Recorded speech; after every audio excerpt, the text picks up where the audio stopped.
WrestleMania 40, Cody Rhodes finished his story, finally beating Roman Reigns and ending his historic title reign. Feuding with the Bloodline for 2 years in Roman, Cody finally overcame the odds and became the face of WWE. He was the undisputed World Heavyweight Champion, achieving something that his dad never could, Dusty Rhodes, finishing his story. Cody Rhodes won the 2023 Royal Rumble, had a lot of momentum on his side, and for the first time in a long time, I thought this is exactly where Roman was dropping the belt.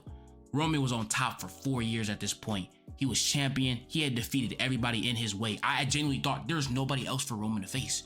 The story was set. It was in LA. Oh my God, that damn stage. That WrestleMania 39 stage, we gotta talk about it. That stage was absolutely unbelievable. The music, the everything. This was a perfect WrestleMania. Chef's kiss. Oh my goodness. Damn, that brings a tear to my eye. This was such a good show. This match absolutely lived up to the hype. It had everything you needed in a classic wrestling match. The back and forth, Roman looked good, Cody looked good, perfect storytelling, the pace, everything, the near falls, the suspense. This was everything you wanted in a good ass wrestling match. Paul Heyman would get on a rope to distract the ref. Solo Sikoa with Samoan spike Cody Rhodes. Roman pinned Cody. 1, 2, 3. Roman Reigns retained and his title reign would continue. Throughout the whole entire 2023 lead into 2024, Cody Rhodes would rebuild himself and redeem himself because the story was not over. Cody lost the fight, but he didn't lose the war. Cody won the 2024 Royal Rumble, back-to-back Rumble winner. First time since Stone Cold, it was time. And Cody wanted another crack at Roman and his title. Cody and Roman had a segment on SmackDown. It was time for Cody to choose who was he gonna face at WrestleMania. Cody Rhodes was about to make his decision, and he said that he chose Roman Reigns, but not at WrestleMania. What the fuck is this nigga talking about? Out came The Rock. The place erupted. Rock dapped up Cody, and Cody left the ring. This was one of the biggest cuck moments I've ever seen in my entire life. Like, this was Adam 22 levels of cuckery. Like, you just won back-to-back Royal Rumbles, and you gonna give your spot up to a nigga that haven't even, like, a nigga that ain't earn it? What the fuck? This was stupid. This was really stupid. This was so damn stupid. They wanted Rock versus Roman. Like everybody's been saying, Rock versus Roman for all these years. Listen. I can't be the only one who thinks that would be an incredibly bad match. The Rock versus Roman would not be a good match. I don't understand how people see that and think that, oh my God, that would be the greatest WrestleMania match ever. No, it would not. No, it would not.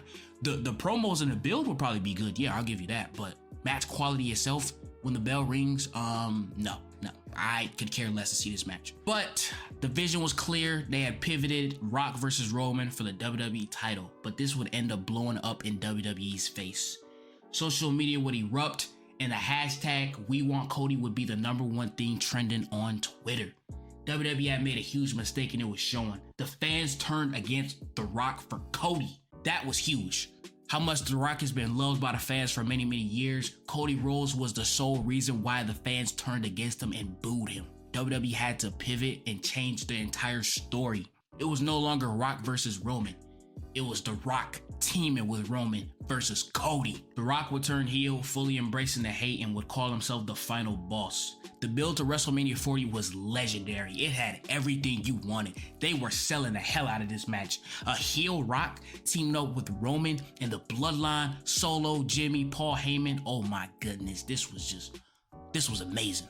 The WrestleMania kickoff show was absolute cinema. Roman and Seth was cutting a promo. Roman called Seth the bum ass nigga and told him to get out the way. The Rock would come out talking about the Bloodline and saying the people's champ and doing all this yip yapping and what The Rock usually does. Cody Rhodes said this was a bunch of bullshit and all you do is come out here and just take everybody's moment like you did CM Punk. Okay, he didn't say that, but like you get the picture. One thing led to another. The Rock slapped the shit out of Cody Rhodes in front of everybody. This was crazy. Cody Rhodes was cutting a promo on Raw saying he's going to defeat the final boss in Roman to finish his story, and the fans was pointing at the WrestleMania sign with him. The Rock's music hit and the crowd went crazy. I'm not gonna lie. The Rock's final boss entrance has insane aura. Like the lights, the electricity, the presentation. This was a great addition to his new character. I really like this. Rock would whisper something in Cody's ear and walk off. Later throughout the night, Jey Uso had a match with Shinsuke Nakamura. Jey Uso would win, and out of nowhere, the camera pans to the backstage area. Cody is fighting with Jimmy Uso and Solo Sikoa backstage. Out of nowhere, Rock comes from behind and attacks Cody. Rock was tearing Cody's ass up backstage. The Rock, when Cody would start fighting in the ring, repeatedly slamming Cody's head into the tour bus. This was insane. This was the end to Raw. Rock beating the hell out of Cody Rhodes in the cold rain of Chicago. Perfect segment, perfect storytelling, perfect drama. This had everything you wanted to hype up a match. If you weren't sold on WrestleMania, this was the segment that was supposed to sell you on it. The Rock had just made Cody Rhodes bleed in the PG era. He was letting off F-bombs left and right. This was great. This was great. This was a very... Cody Rhodes pinned Roman Reigns 1, 2, 3, and he had finally finished his story. Cody Rhodes was the man to end Roman Reigns' 4-year title reign. The long-term storytelling paid off. When you look at it in retrospect, you could still say that Cody should have won at WrestleMania 39, but with him losing and having this redemption and going through all of this adversity, you could argue that this made Cody Rhodes an even bigger star and an even bigger baby face. So Raw after WrestleMania, Cody Rhodes is starting off the show with Triple H announcing him as the face of WWE, and The Rock's music hit. The Rock will come out in an awkward segment with Cody. This was so awkward to the point where the crowd even started chatting, "This is awkward." Like, this was a very awkward segment between Cody and The Rock. Rock said that his story with Roman ended, but his story between him and Cody had just begun. After this segment with Cody and The Rock would go back to Hollywood and Cody would do his thing as the new world champion. The Rock ruined Cody Rhodes' title reign by saying that, because in that same instinct, we're saying, okay, bet, we know that Cody Rhodes is probably going to face Rock at WrestleMania 41, so we just got to wait all the way to WrestleMania 41. So throughout his entire title reign, it was so predictable. We knew he was never dropping the belt to any of these guys. Throughout the rest of the summer, Cody would continue feuding with the Bloodline with the additions of Tama Tonga, Tonga Loa, and the Samoan werewolf Jacob Fatu. Solo versus Cody Rhodes would happen at SummerSlam, and Roman Reigns would make his return for the first time since WrestleMania 40 after losing to Cody Rhodes. Cody and Roman would be on the same page trying to take down the Bloodline, and it would set up a tag match at Bad Blood. At this point, everything was just so forced. It was just so forced. It was like Drew McIntyre versus CM Punk was the main event of Bad Blood, and rightfully so. It was the hottest feud throughout the whole entire year, a non-title feud, mind you. It was hot, but bloodline nepotism and bloodline politics will always win in the end. The Rock was in town for Bad Blood and was not even initially slated to show up, but decided to show up anyway. At the end of the match, after Cody and Roman would win, The Rock's music would hit and he would show up for the first time since the Raw after WrestleMania. Now, this is when I thought the story was gonna pick up. Okay, Rock's back in the picture. Roman is teaming with Cody. You know, he's probably disappointed in Roman because he lost the belt and is away from the family. Like, you know, maybe we're gonna see, you know, Rock versus Roman feud now because of, you know, his alignment with Cody and, you know, losing the belt. You know, it was so much speculation, so many stories and so much think pieces you could have went from here. But all The Rock did was do 1, 2, 3 and just walk out. And he was never heard of again. They didn't even bring it up on TV after. They was like, oh, The Rock showed up at Bad Blood. No, they didn't do any of that. And I already know in Dwayne's head, he's probably thinking like, oh, they don't even know, man. They don't even know what's going on. It's a story being told. Like, bro, how big is this dude's ego? You wanted to show up just to put 3 fingers up and leave and not even follow up? Like, what the fuck? How many main events is Dwayne just gonna steal away from CM Punk? Like, this shit is getting ridiculous, bro. He went ghost again, and he wouldn't show up until the Netflix on Raw debut. That was when he made his debut, months down the line. And then when he showed up on Netflix, he was a whole entire different person. He completely buried his whole entire Final Boss character. That was not the Final Boss, The Rock. That was Dwayne Johnson talking. This corporate Dwayne Johnson just promoting WrestleMania and just promoting Netflix and all this shit, all the sponsors, not even just completely killing kayfabe too. Like, what the fuck, bro? The Rock is ruining WWE, bro. If you're not gonna show up for the storylines that you're creating, fucking don't be a part of it. Like, it's simple as that. If you would have committed to the storylines that you were creating this year, things would have been perfectly.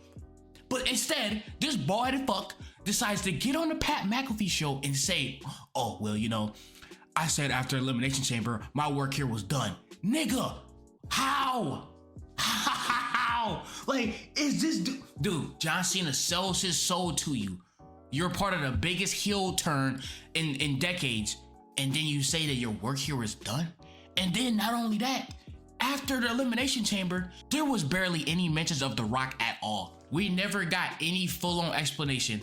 Why did you sell your soul to The Rock? He never said, I sold my soul to The Rock because I wanted to win 17th, da-da-da. He never said anything. It was kind of like, it happened and they just completely just forgot about it, and it was never really brought up in promos or segments. Like, it was stupid. And then supposedly he wanted Cody Rhodes to actually turn heel and go through with it, like shoot, like he wanted him to actually turn heel. It wasn't just a storyline, like he actually wanted that. And Cody Rhodes was like, no, and stuff like that. Why the fuck would you turn your hottest babyface, hottest merch seller, top draw, face of the company, heel during his best run with the company? What sense does that make? What, like, storyline wise, why would Cody Rhodes turn heel? He's loved by the fans. He's the WWE champion. He's the face of the company. He's everywhere promoted. Like, what reason for him to turn heel? That like what the fuck? It's funny because this nigga will sit up here and say, well, you know, you just need to shut your mouth and enjoy the ride the Rock's taking you on. If this is how the ride's gonna be, fuck the ride. I don't want to be on the ride because you're just fucking screwing up every single storyline you're a part of. I'm telling you, ever since TKO and WWE like aligned with each other, it has went downhill. Ticket prices, the stupid sponsors in the ring, the overbearing with celebrities and a crowd. Like, nobody gives a fuck. We are here to watch the wrestling show. Nobody cares about these celebrities that the crowd don't even react to. Do y'all notice that when they show these celebrities in the crowd barely reacts? Literally, somebody commented on Dwayne's post asking him, yo, there's rumors, are you gonna be at WrestleMania 41? Don't believe that shit. He said something like, oh, don't believe that The Rock will be at WrestleMania 41, all that, etc., etc. So you lied. Dwayne just needs to stay away. Like, I don't want to see Dwayne anymore. Like, please, like, just fully go off into Hollywood. You know, if you want to have your one-off match with Roman so the fans can finally stop crying for it, please just do it and just retire, bro. Like, I don't want this dude anywhere near the TV screen anymore. Please, no more Rock, please.